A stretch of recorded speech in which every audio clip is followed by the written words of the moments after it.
Hello guys, yes, I'm back with Memes Se Mohabbat, and I know I was quite away and not sharing my reaction about the Memes Se Mohabbat, but now by the way, I'm just thoroughly watching all the episodes and I'm very fondly watching um, Memes Se Mohabbat. So I think um I watched all of them yesterday episode as well, and now I'm here just to sharing my thoughts.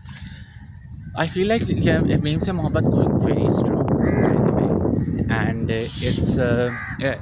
I mentioned many times that it's inspired by a very pretty classic dramas जिसमें एक तहज़ीब, एक शाइस्तगी, एक अदब, एहतराम और एक बहुत ही ज़िम्मेदारी वाली जिसे कहते हैं ना राइटिंग नज़र आती थी ड्रामे में, जैसे तन्हाइयाँ हो गया, अनकही हो गया, दो किनारे हो गए।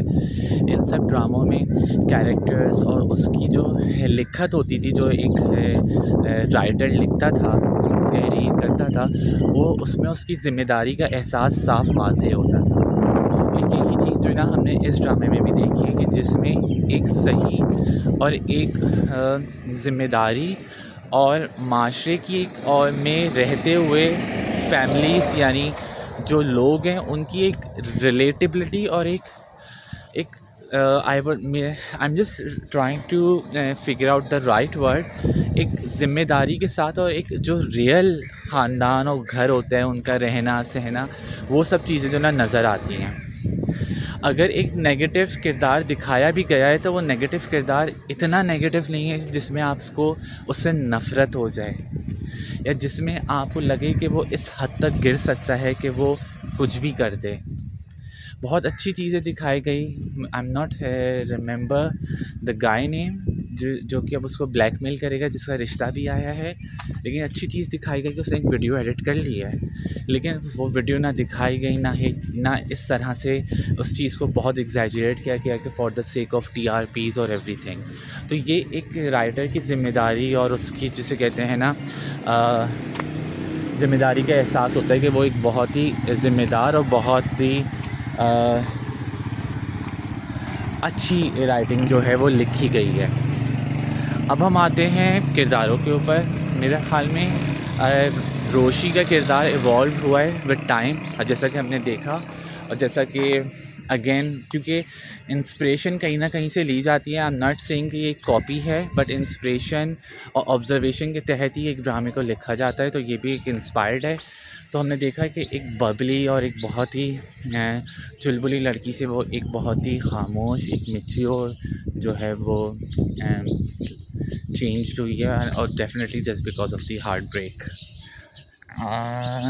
Other than that I think एक और चीज़ जो बहुत मज़ेदार है, जो कि मीम से मोहब्बत को थोड़ा सा मुख्तलिफ रखती है बाकी तमाम ड्रामों से, वो ये भी है कि जहाँ एक संजीदगी का पहलू और एक प्लॉट चल रहा है between Roshi and Talha and their dynamics, उसके साथ साथ दूसरी तरफ हम ये भी देखते हैं कि फुप्पो और फूफा जान का जो कैरेक्टर है वो बड़ा मज़ेदार है। साथ ही साथ में जो उनके हमसाए हैं उनका ट्रैक जो है वो थोड़ा सा लाइट हार्टेड है। So somehow the writer just try to create a balance between these two different plots and their storyline. I think it's a very simple story. It's not as such very complex, and performances are really good.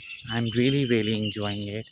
It's a very good watch, and somehow it hooked you, and you and अब देखना basically यही है कि आगे जाके क्या होता है। एंड आई एम श्योर कि उसने लड़की को की तस्वीर देखने से मना कर दिया है, और यकीनन शादी वाले दिन वो शायद लड़की को देखे तो कोई इशू क्रिएट हो, शायद उसको तलहा शादी के लिए हाँ कर दे। कुछ इस तरह का डायनामिक्स 100% बनेगा, एंड फिर एक नई स्टोरी शुरू होगी जिसमें शायद दोनों एक दूसरे से इजहार कर पाएँ।